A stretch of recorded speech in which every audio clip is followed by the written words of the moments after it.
rabbil alamin wa bihi nasta'in wa ala umuri dunya waddin. Assalatu wassalamu ala asrofil anbiya'i wal mursalin wa ala alihi wa sahbihi ajmain, amma ba'd.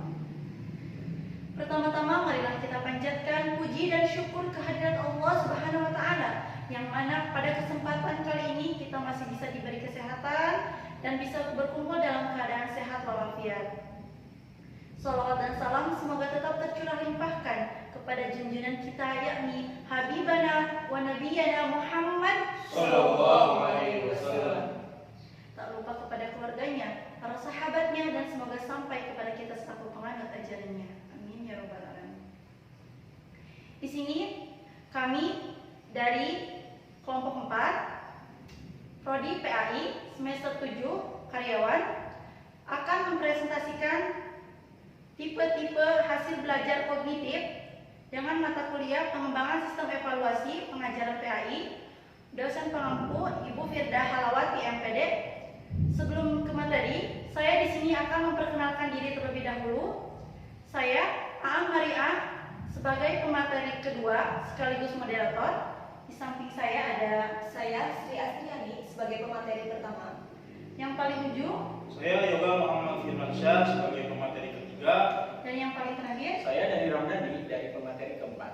Atau tipe hasil belajar yang termasuk aspek kognitif ada dibagi menjadi 6 ya. Yang pertama ada pengetahuan hafalan, yang kedua pemahaman atau konferensi, yang ketiga penerapan aplikasi, yang keempat analisis, yang kelima sintetis, dan yang keenam evaluasi.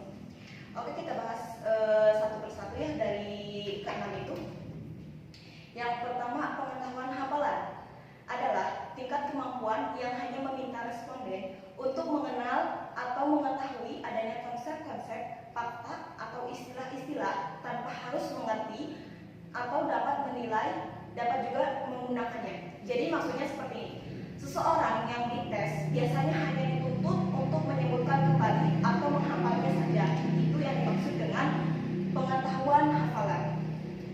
Yang kedua, pemahaman atau konferensi adalah tingkat kemampuan yang mengharapkan seseorang yang dites mampu memahami arti atau konsep, situasi, serta fakta yang diketahui.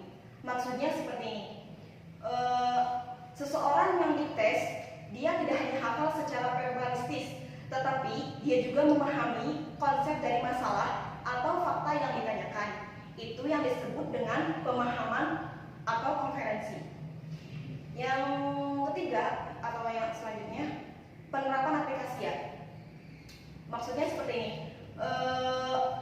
Seseorang yang dites dituntut kemampuannya untuk menerapkan atau menggunakan apa yang telah diketahuinya dalam situasi yang baru. Itu yang disebut dengan kemampuan berpikir dalam penerapan aplikasi ya. Yang keempat, tingkat kemampuan analisis adalah tingkat kemampuan seseorang yang dites untuk menganalisis atau menguraikan suatu integritas ke dalam komponen atau unsur pembentuknya. Jadi maksudnya seperti ini. Seseorang yang dites diharapkan dapat memahami dan sekaligus memilih menjadi bagian tertentu. Itu yang disebut dengan tingkat kemampuan analisis. Yang kelima, tipe belajar yang dalam kemampuan. Yang kelima, tipe belajar selanjutnya adalah kemampuan. Pengertiannya adalah penyatuan unsur atau bagian-bagian ke dalam suatu bentuk yang menyeluruh. Jadi maksudnya seperti ini. Kemampuan sintesis itu dituntut untuk dapat menemukan hubungan kausal atau urutan tertentu. Itu yang disebut dengan kemampuan sintesis. Yang keenam, tipe hasil belajar yang secara evaluasi. Jadi maksudnya seperti ini. Seseorang yang dites diminta untuk membuat suatu penilaian tentang suatu pernyataan, konsep, dan situasi. Mungkin itu saja materi pertama yang saya sampaikan. Untuk selanjutnya akan disampaikan oleh pemateri kedua, yaitu Teh Ana. Oke,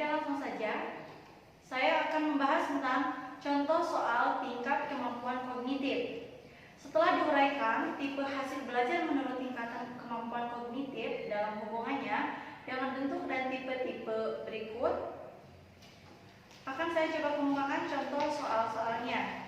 Contoh soal hanya diambil dari tes pilihan ganda karena bentuk tes inilah yang umumnya dianggap sukar menyusunnya para guru dibanding dengan bentuk yang lain. Di samping itu, tes bentuk ini hanya digunakan dalam evaluasi belajar tahap akhir atau disebut dengan EBTA di setiap lembaga pendidikan. Sini poin pertama akan coba saya sampaikan tentang soal pengetahuan hafalan. Tadi sudah disampaikan oleh Tesri bahwa pengertiannya itu kemampuan yang hanya meminta respon. Jadi soal pengetahuan hafalan ini termasuk tingkatan yang paling rendah ya, seperti di tingkatan SD. Contoh soalnya yang pertama adalah kata Indonesia yang digunakan untuk nama tanah air ditemukan oleh seorang bernama A. Raffles, B. James Richardson Logan, C. Marco Polo, D. James Watt, E. John Locke. Jawabannya adalah, kalau kita memilih B, jawabannya James Richardson Logan. Oke. Yang kedua, contoh soal kedua. Tujuan negara Republik Indonesia yang sah terdapat dalam A. Pembukaan Undang-Undang 1945 alinea kedua, B. Pembukaan Undang-Undang 1945 alinea keempat, C. Undang-Undang 1945 pasal 2. Nah, kalau kita memilih jawabannya B, pembukaan Undang-Undang 1945 alinea keempat. Selanjutnya, soal pemahaman atau komprehensi. Apa itu? Soal pemahaman atau komprehensi tidak hanya dihafal ya, seperti tadi pengetahuan hafalan. Ini tidak hanya dihafal, tetapi memahami konsep dari masalah yang ditanyakan. Contoh soalnya, istilah polisemi dalam hubungannya dengan tata makna bahasa Indonesia berarti A. Dua kata yang mempunyai makna yang bertentangan, B. Satu kata yang sama bentuknya tetapi berbeda artinya bergantung pada konteksnya dalam kalimat, C. Dua kata atau lebih yang mempunyai arti yang sama atau hampir sama, D. Sebuah kata yang mempunyai lebih dari satu makna. Jawabannya ketika kita memilih D, sebuah kata yang mempunyai lebih dari satu makna. 2. Lubuk akal lautan ilmu berarti A. Banyak akal dan bijaksana, B. Sangat luas dan banyak pengetahuan, C. Arif dan banyak akal, D. Pandai lagi bijaksana. Jadi lubuk akal lautan ilmu itu maksudnya apa ya? Itu arti bahasa, peribahasa. Jawabannya adalah B. Sangat luas dan banyak pengetahuan. Poin selanjutnya, saya akan coba menyampaikan tentang soal penerapan atau aplikasi. Apa itu soal penerapan atau aplikasi? Yaitu kemampuan menggunakan prinsip atau aturan atau metode yang telah diketahui dalam situasi yang baru. Contoh soalnya, yang pertama, seseorang sebagai makhluk individu dan makhluk sosial dituntut oleh rasa kemanusiaannya untuk A. Menghormati dan menghargai orang lain, B. Mencari nafkah, C. Mentaati undang-undang, D. Menduduki jabatan penting, E. Menjaga kesehatan. Jawabannya adalah A. Menghormati dan menghargai orang lain.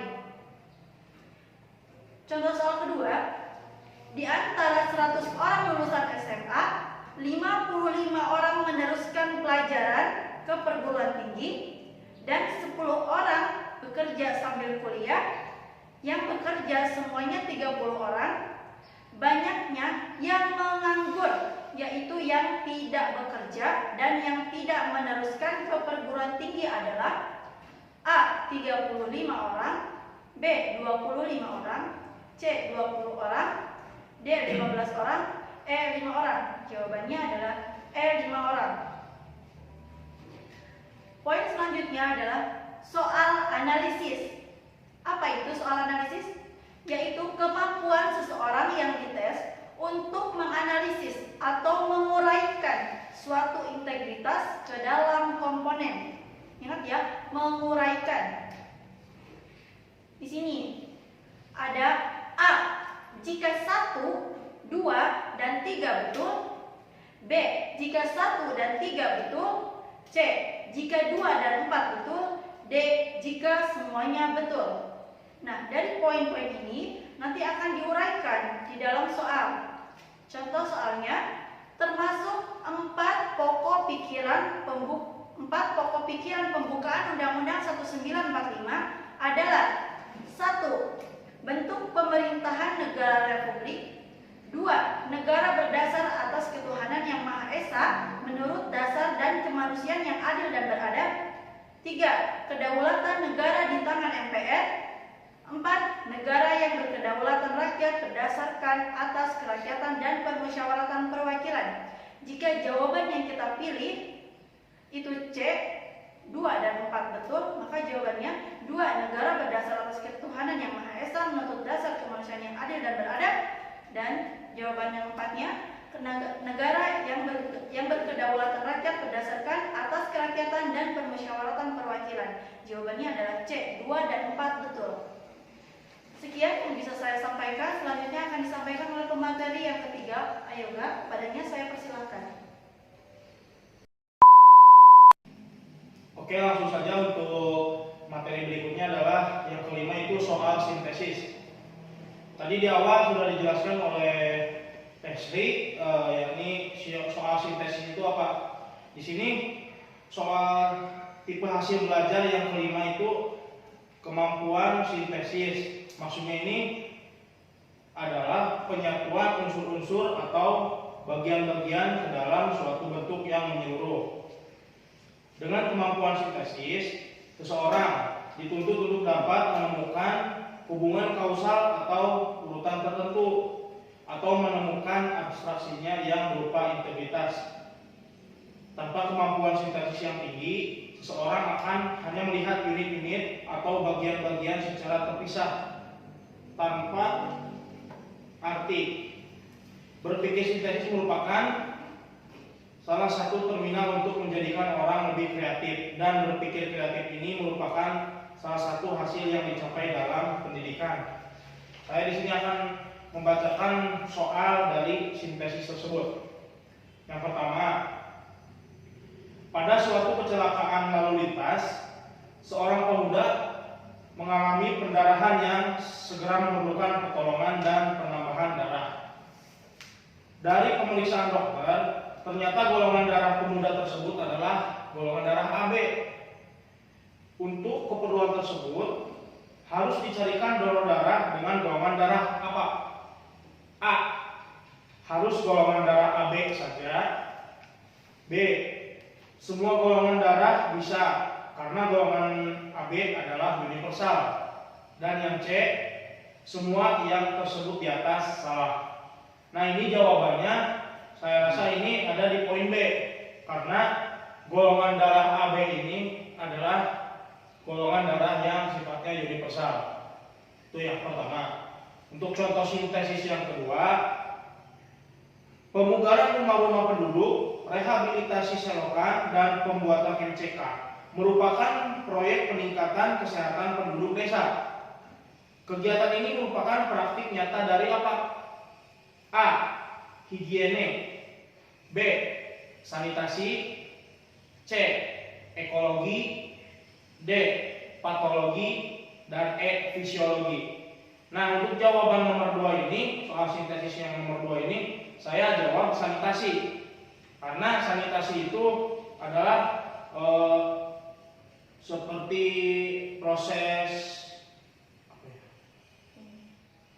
tentang kebersihan seperti itulah, menghindarkan orang-orang atau lingkungan itu dari hal-hal yang kurang bersih, seperti itu mungkin. Nah, itu untuk contoh soal sintesis. Selanjutnya soal kemampuan evaluasi. Tadi pun sudah dibahas oleh Tesria di awal. Nah, saya akan bacakan sedikit dulu ya, biar tidak terlalu. Tipe hasil belajar kognitif yang terakhir itu tadi apa? Evaluasi ya. Dengan kemampuan evaluasi ini, testi diminta untuk membuat suatu penilaian tentang suatu pernyataan, konsep, situasi, dan sebagainya.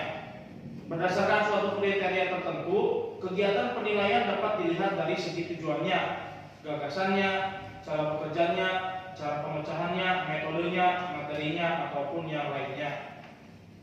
Di dalam tes esai, standar atau kriteria tersebut telah tergambar dalam cara mengajukan soal seperti menurut pendapat saudara atau menurut teori anu. Nah, untuk mempermudah mengetahui tingkat kemampuan evaluasi seseorang, soal tes yang dibuat hendaknya menyebutkan kriterianya secara eksplisit.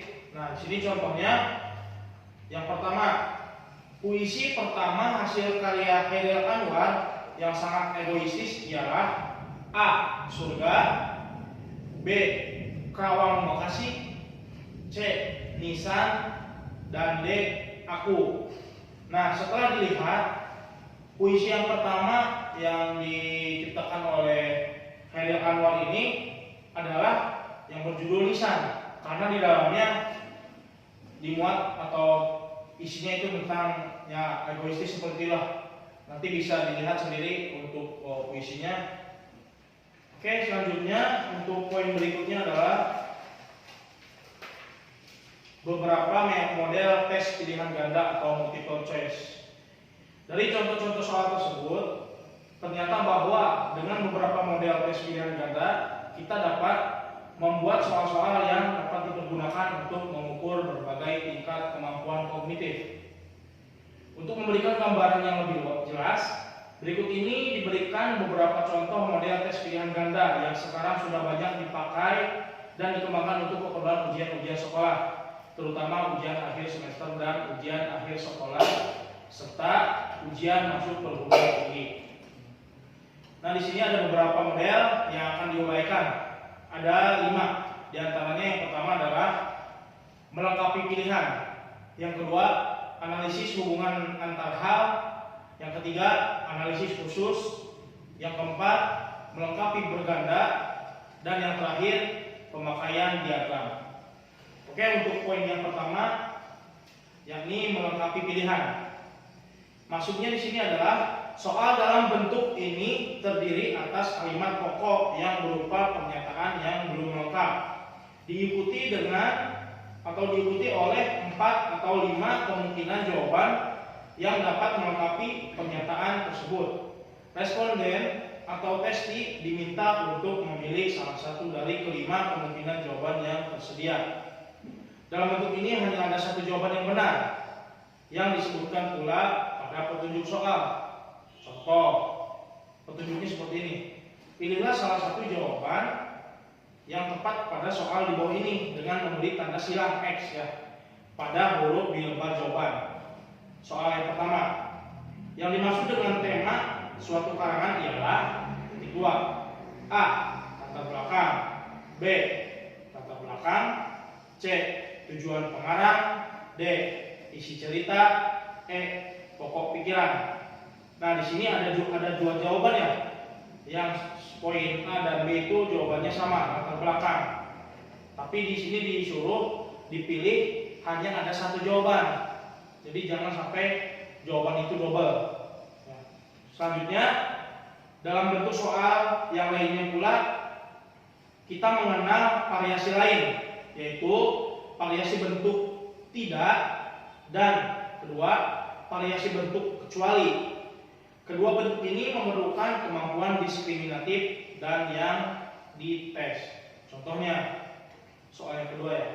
Hak yang tersebut di bawah ini tidak termasuk bab hak prerogatif presiden. A. Interpelasi, B. Gerasi, C. Amnesti. Kok ini B lagi ya? B. Abolisi, E. Rehabilitasi. Nah, mungkin nanti tinggal dipilih jawabannya. Apakah A sampai E ini ada jawaban yang tidak termasuk hak prerogatif dari presiden itu apa? Nah, mungkin itu. Dan soal yang terakhir, Soal yang ketiga, bahan-bahan berikut dapat menimbulkan pencemaran lingkungan hidup kecuali titik 2. A. Insektisida, B. Pestisida, C. Buangan minyak bumi, D. Busa deterjen, E. Pupuk hijau. Nah, dari sini petunjuknya pun sudah jelas. Mana jawaban yang tidak berarti ya. Soalnya ini dipinta kecuali, berarti jawabannya salah nggak ya? Mungkin seperti itu. Kita bakal menemukan soal seperti ini dalam ulangan harian, ulangan akhir maupun tes masuk perguruan tinggi. Mungkin itu saja pembahasan dari saya. Untuk selanjutnya akan dipaparkan oleh rekan saya Dani Ramdhani. Kepadanya saya persilakan. Oke, langsung saja saya akan meneruskan apa yang tadi Ayoga sampaikan ya. Selanjutnya, nomor 2, analisis hubungan antar hal. Dalam bentuk ini, soal terdiri atas satu kalimat pernyataan yang diikuti oleh satu kalimat alasan. Ditanyakan apakah pertanyaan itu benar dan apakah alasan itu benar. Ya. Apabila pernyataan dan alasan kedua-duanya benar, lalu dipikirkan apakah tidak disebabkan oleh alasan itu. Ya, dengan kata lain, apakah ada hubungan antara pernyataan dan alasan? Untuk lebih jelasnya, perhatikan contoh berikut ini. Ya.